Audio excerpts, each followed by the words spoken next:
All right, let's see about the confessions of an environmentalist. What's you got to say? Just because you feel like you're doing the right thing doesn't mean you are. I have That's it, Revi. You're not trying to save the planet. You're not doing the right thing. That's basically where you're getting at, right? Fuck you. dedicated most of my life to protecting the environment, but I went about it in the wrong way. I Oh, really? thought I was acting morally, protecting the well being of people and the planet.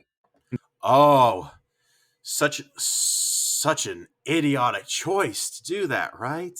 In fact, I was harming both. Oh, I were you believed now? solar and wind power were the future, our only hope of avoiding an environmental catastrophe. Okay, so you see how he only listed those two, one, like probably the weakest energy output, green energy output options that we have.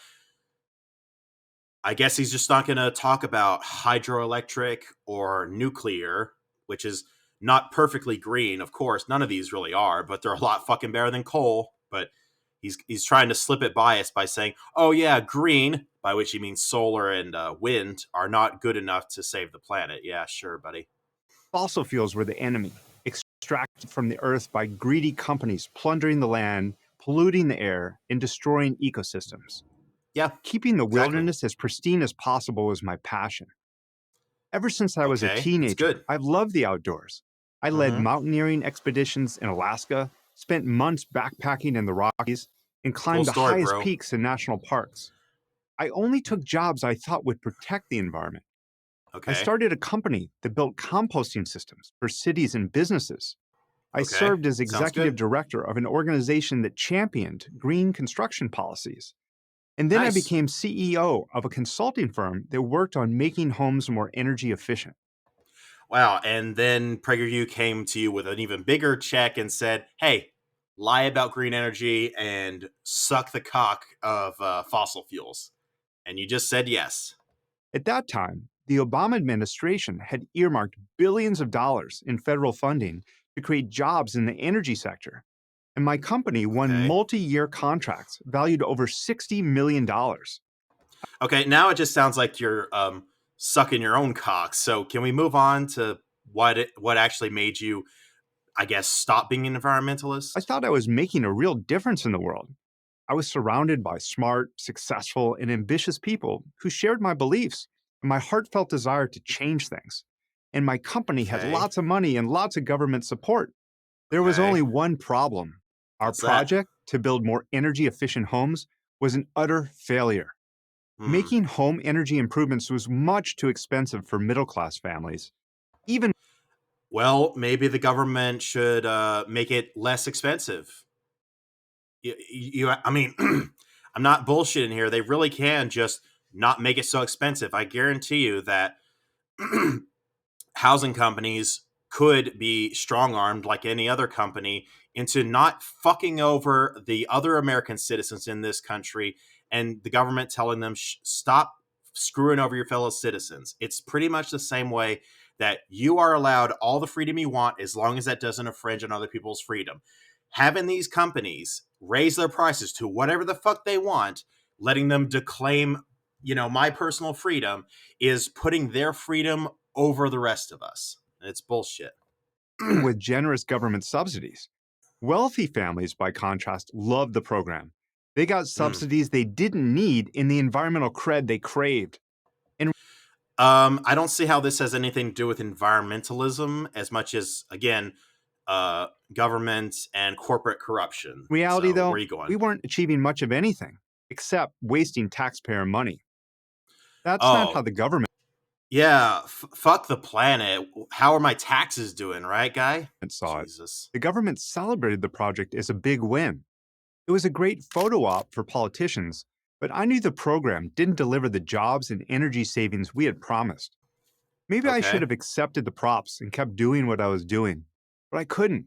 I began re examining everything I'd believed about energy and the environment.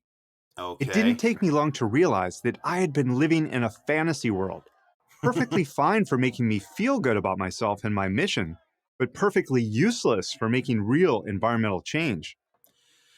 So he's claiming that going green, you know, is pointless. Okay, what is your alternative? Because I guarantee you, staying coal and fossil fuels is not going to be better.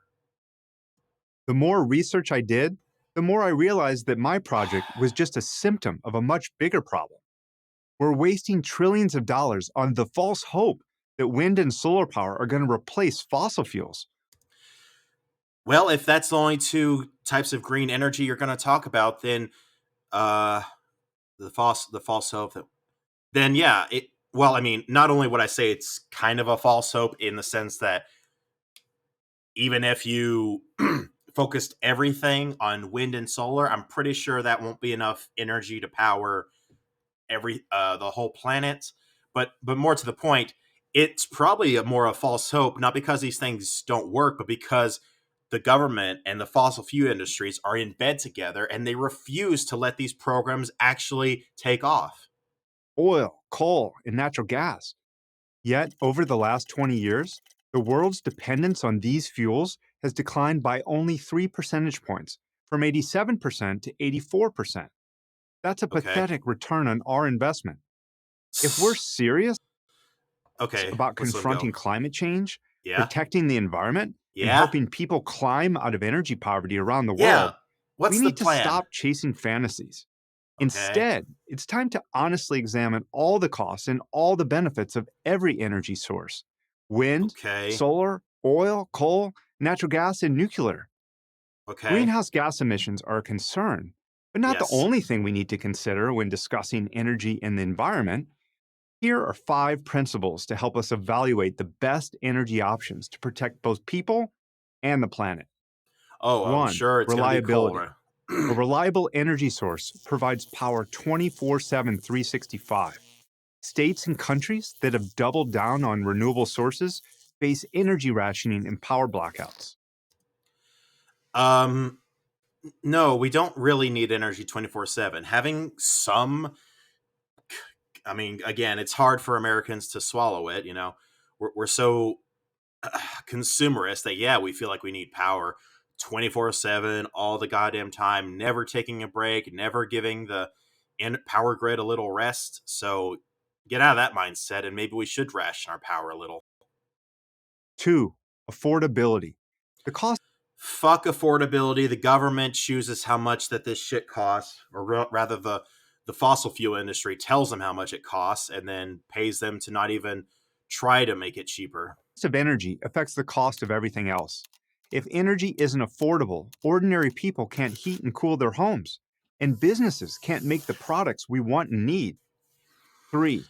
Security. Okay. Controlling access to critical resources needed to produce affordable, reliable energy is essential to national security. Well, it sure is a shame that solar, wind, hydro, and nuclear can't be made just anywhere. Oh wait. Over reliance on energy imports or minerals from other countries puts our nation at risk. Then that would be a strike definitely against fossil fuels. Because sure, we get plenty of coal here and some oil in like Alaska and shit, but you definitely get a lot of oil from the Middle East and other places. So that's a strike against the fossil fuels. Solar, yeah, solar panels you can build anywhere in America that it's sunny mostly. The wind turbines wherever it's windy, and the nuclear ones fucking anywhere more or less. You know, so no, that's a strike against fossil fuels. So next point, 4. Scalability. Wind and scale. solar resources are usually located far away from where people live and work, making it Uh, difficult, expensive, and inefficient to transport energy to where it's needed. Fossil fuel and nuclear power plants have safely operated for over a half a century within city limits. mm, 5. Land use. The more land we uh, need to produce energy, the more wildlife habitat we lose. A uh, buddy. Well, first off, you know, I'm not so sure that it is as because of course he's he's pitching for the fossil fuel industry because he's on PragerU. You know, you should guess that he's an ex environmentalist. I mean, again, he might be, but it sounds like he probably got bought out by PragerU, as they do with some people who value money more than the planet or human life. But even assuming that you use as much or maybe a little bit more land to build nuclear, solar, wind versus coal, oil, and natural gas, buddy, if it's not going to pollute the planet, or if the other two use less space but pollute the entire planet, then that's the biggest land use, you idiot. Typical 1,000 megawatt nuclear power plant needs little more than 1 square mile to operate. Sounds Solar pretty cool. farms need 75 times more land to produce the same amount of energy. Wind Yeah, farms solar need kind of sucks. 360 times more. I'm still devoted to protecting the beautiful landscapes I fell in love Mm, with when I was a teenager, and I'm still committed to raising living standards, reducing pollution, and lowering greenhouse gas emissions. I'm All sure these you are. goals are achievable, but only if we're realistic and practical. Wishing won't make it so. I'm Brian Gitt for Prager University. My God, that was one of the most nothing videos ever. He's just kind of one again comparing nuclear to solar and wind as if that's a fair comparison, and proclaiming that, oh, it's so expensive to do green. Well, maybe the government should make it less expensive, buddy, which they could. But again, the fossil fuel industry just pays them off all the time.